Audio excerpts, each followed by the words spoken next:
Salut à tous et bienvenue sur la chaîne Nazareth Technam. Dans cette nouvelle vidéo, on va parler des outils plumes libres et plumes de courbure. D'accord? Vous verrez que ce sont des outils qui seront un petit peu pareils avec l'outil plume qu'on a vu dans la vidéo précédente. Juste quelques différences seulement qui existent entre ces outils. D'accord? Donc on va commencer ici par l'outil plume. Il se trouve dans le même groupe ici. D'accord? Donc l'outil plume libre, on va commencer par ça. Son usage est simple, vous cliquez juste et vous essayez de faire des mouvements en allant là où vous voulez. Ici on n'a pas besoin de faire des points, d'accord. Ici vous maintenez juste les clics et vous essayez de tracer ce que vous voulez. Voilà, bien entendu vous allez pouvoir faire des tracés, vous pouvez aussi faire des formes, d'accord. Un petit peu comme l'outil plume qu'on a vu dans la vidéo précédente. Donc on avait vu tous ces paramètres, on va pas revenir là-dessus, d'accord. Vous pouvez repartir regarder la vidéo sur l'outil plume où c'est expliqué en détail. Voilà, c'est les mêmes paramètres. On a encore notre panneau tracé ici, d'accord, où il faudra impérativement enregistrer ces tracés à chaque fois que on fait quelque chose. Donc on va se mettre en forme. On verra aussi qu'on va pouvoir dessiner des formes comme ça avec cet outil, d'accord. Voilà, changer la couleur si vous voulez. Vous pouvez faire ça. Vous voyez que c'est un calque qui est là, donc ce qui nous dit que c'est vraiment une forme, d'accord. Donc la différence se trouve ici avec cet outil au niveau de la barre des options. La différence qui est là, c'est l'effet magnétique qui est là, d'accord. L'effet magnétique, qu'est-ce que c'est? C'est-à-dire que regardez, quand je vais dessiner comme ça, ici j'ai pas l'effet magnétique, vous voyez ce que c'est. Même si je m'approche comme ça suit pas comme je veux. Par contre, je vais supprimer ça. D'abord je vais me mettre même en tracé et je vais ici en tracé, c'est pas ça, voilà. Donc je vais mets là et je vais activer ici l'effet magnétique. Regardez ce qui se passe lorsque je suis au bord de la chose. Il y a un effet magnétique qui est là, ça se magnétise avec le bord. Regardez là où je suis, là où mon tracé est. Toujours est-il qu'avec cet outil, il faut être rigoureux, précis, d'accord. Voilà, vous voyez, je suis un petit peu de l'autre côté, mais ça se magnétise avec le bord ici du globe terrestre. Ici, par faute de couleur, vous voyez que ça fonctionne pas à 100%, d'accord. Donc c'est la différence comme ça. On peut faire ça et on l'a supprimé. Alors cet outil n'est pas vraiment beaucoup utilisé, hein. Voilà, à la mesure où il faut vraiment se concentrer, être rigoureux pour pouvoir l'utiliser. Il n'est pas utilisé en tant que tel. Maintenant voyons l'outil plume ici de courbure. Alors, je vais supprimer la forme qui est là. Voilà, l'outil plume de courbure se trouve dans le même groupe ici. Vous allez avoir ici l'outil plume de courbure. Maintenant cet outil, qu'est-ce que ça fait? Vous voyez déjà, de l'autre côté on avait besoin de faire des clics prolongés, des tangentes pour avoir des courbes, mais cet outil plume nous permet déjà d'avoir des courbes comme ça, d'accord. Donc c'est lui aussi sa particularité. Au niveau de la barre des options, vous verrez que c'est la même chose qu'on va retrouver avec l'outil plume simplement, d'accord. Au niveau du panneau tracé aussi, vous retrouverez que c'est la même chose quasiment. Maintenant ici, il y a une différence. Lorsque vous revenez sur un point, vous n'avez plus cette option de pouvoir supprimer le point là. Aussi, lorsque j'abandonne ici mon tracé là, d'accord, c'est ouvert. Si je reviens cliquer ici, je clique sur le dernier point là, vous voyez que je continue. Là c'est parce que je suis à la fin. Je vais me saper encore et je vais venir prendre au début.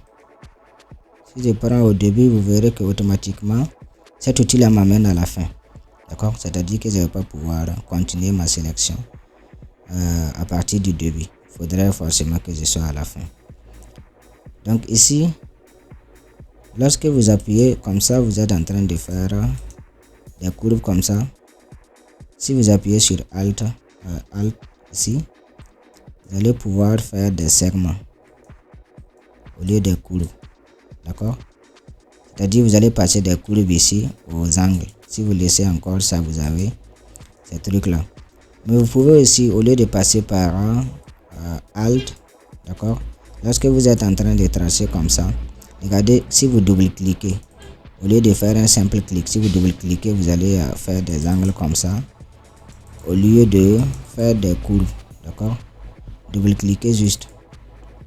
Et pareil, si vous revenez sur un point où il y a un angle et que vous maintenez Alt, vous appuyez, vous transformez ça en courbe. Et inversement, si c'est un point où il y a une courbe, si vous appuyez Alt et que vous cliquez, vous transformez ça en angle. Pareil, si vous double-cliquez, vous transformez ça en courbe ou bien vous transformez ça en angle. C'est la même chose. Mais cette option de double-cliquer, ça marche pas toujours, d'accord. Il faut veiller à ce que ce soit pour ces outils-là, que ce soit outil de sélection de tracé ou sélection directe. Veillez ici à ce que au niveau de sélectionner ici, on est calque actif. Sinon, quand vous allez double-cliquer, ça va vous ouvrir ici le truc de sélection au niveau du panneau propriété. D'accord. Donc voilà ici en quelque sorte la particularité de cet outil là aussi. Alors, pour ceux qui n'aiment pas à chaque fois tirer, avoir les tangentes et autres, voilà, vous allez pouvoir utiliser cet outil là pour faire vos courbes facilement. D'accord. Et bien entendu aussi, ces deux outils aussi fonctionnent bien avec ça. Toujours est-il que ce sont des tracés, vous allez utiliser ici sélection de tracé pour faire déplacer. C'est sélection directe pour pouvoir ici modifier les points. D'accord, si vous voulez. Si vous voyez que si vous venez avec ça, vous avez des tangentes qui sont là. Pourtant, en traçant, on n'a pas mis des tangentes. D'accord, ça fonctionne bien. Comme vous pouvez aussi sélectionner et supprimer, vous allez ouvrir. Ça fonctionne à merveille. Vous sélectionnez deux trucs, vous verrez que vous allez pouvoir les modifier tous ensemble comme ça. Ou bien si vous avez envie de les supprimer, et bien voilà, ça fonctionne. D'accord. Pareil aussi, si vous revenez avec l'outil, au niveau des segments, vous allez pouvoir ajouter des points. D'accord. Vous allez pouvoir ajouter des points si vous voulez. Maintenant, pour supprimer le point, il faut d'abord sélectionner le point. D'accord. Sélectionnez le point comme ça avant de supprimer. Donc, vous n'allez pas pouvoir passer ici, avoir un moins et supprimer en même temps. C'est la différence aussi avec cet outil. Donc, voyons ça aussi avec un exemple. On va essayer de détourer ce qui est là. On va d'abord supprimer ce que ça va faire. On va recommencer ici avec cet outil plume de courbure.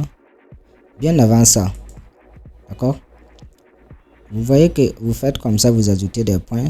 Vous avez aussi cet outil là qui est là, outil ajout des points d'ancrage. Lorsque vous prenez ça, c'est la même chose, vous allez pouvoir ajouter des points. Et réciproquement, vous avez aussi outil de suppression de points que vous allez pouvoir utiliser pour venir supprimer les points. D'accord, tout comme outil conversion de points qu'on avait vu qu'on allait pouvoir utiliser pour je dessine d'abord quelque chose.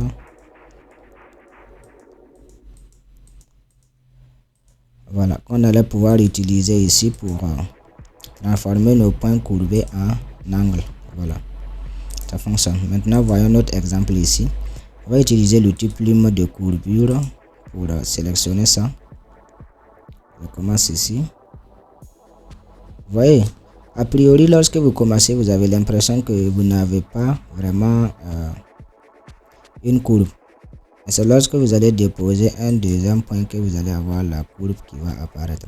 Je rappelle encore, si vous n'avez pas votre déplacement que vous suivez, vous pouvez venir ici, vous cocher ça, afficher le déplacement. Vous pouvez changer la couleur, changer la taille si vous voulez. Donc voilà, ici, moi je change ça comme ça. Donc je me mets là. Il faudrait d'abord que je place un petit point ici. Que j'arrive ici, je place aussi un autre point. Maintenant, voilà ce qui se passe. J'ai besoin de faire un angle ici, mais ça se passe comme ça. Réfléchissez, on fait comment? Je supprime les derniers points et au lieu de faire un simple clic, je vais faire un double clic ou soit un alt clic pour faire un angle comme ça. D'accord? Vous voyez que quand j'ai fait ça, quand j'ai supprimé, c'est comme si j'avais fait ASAP. D'accord? Du coup, je n'étais plus avec ça. Donc, vérifiez bien ça d'abord. Il ne faudra pas couper ici votre tracé. Donc, je fais double clic. CTRL Z. Supprime d'abord, voilà. Je vais recommencer à partir de là. Arriver ici. Je vais double cliquer pour avoir un truc comme ça. D'accord?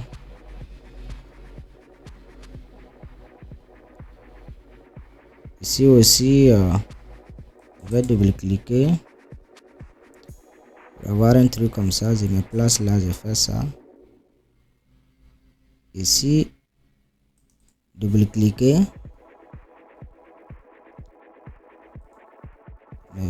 Mais là aussi, il va falloir double cliquer pour avoir l'angle. D'accord? Ça n'a pas marché, je reviens. Avec CTRL Z. Si vous voulez pas double cliquer, utilisez juste Alt. D'accord? Mais là, je vais faire ça. Vous voyez que ça, c'est beaucoup plus simple par rapport à l'outil plume qu'on utilisait précédemment. D'accord? Là, vous n'êtes pas obligé de venir manipuler les tangentes. D'accord? Utiliser les touches de combinaison pour faire quoi que ce soit. Là, vous suivez juste ce qui est là. Mais c'est aussi important parce que là, on a quelque chose de courbé. Donc, rapidement, on peut revenir aussi, tout comme l'autre là, avec Alt, appuyé. On déplace comme ça. Vous voyez que là, j'ai déplacé le tout parce que tous les points sont sélectionnés. Donc, là, ce que j'ai à faire, c'est de sélectionner un seul point. Et je vais pouvoir déplacer ce point indépendamment des autres. D'accord? Eh bien, c'est ce que vous devrez aussi faire à votre niveau. Si je vois que là, ça ne me plaît pas, je peux utiliser ça. Je vais supprimer ça. Et si je supprime, regardez ce qui se passe. Ce que je peux faire, j'ajoute un point ici que je vais utiliser pour faire comme ça. D'accord? Venez le placer ici. Maintenir Alt. Je vais le transformer en angle ici. Et voilà. Je vois que j'ai assez bien corrigé la faute qui était là. Il faut toujours enregistrer ici votre tracé. D'accord? Si vous voulez aussi, par là, vous allez pouvoir récupérer la sélection, faire une sélection. D'accord? Ou bien ajouter un masque. Regardez. Toujours est-il que les masques que vous ajoutez ici, ce sont des masques vectoriels. Vous voyez, quand j'ai ajouté le masque, ce qui se passe ici, c'est juste un masque vide. Je vais revenir en arrière. Tout ça, c'est dû à ça. D'accord? Changez ici et vous allez avoir l'effet que vous voulez. D'accord? Ça reste encore la même chose. Maintenant, j'associe les formes. J'applique ici les masques, c'est ce que je veux. D'accord? Donc, c'est comme ça se passe. Pareil aussi, vous allez pouvoir faire une forme de ça si vous voulez. D'accord?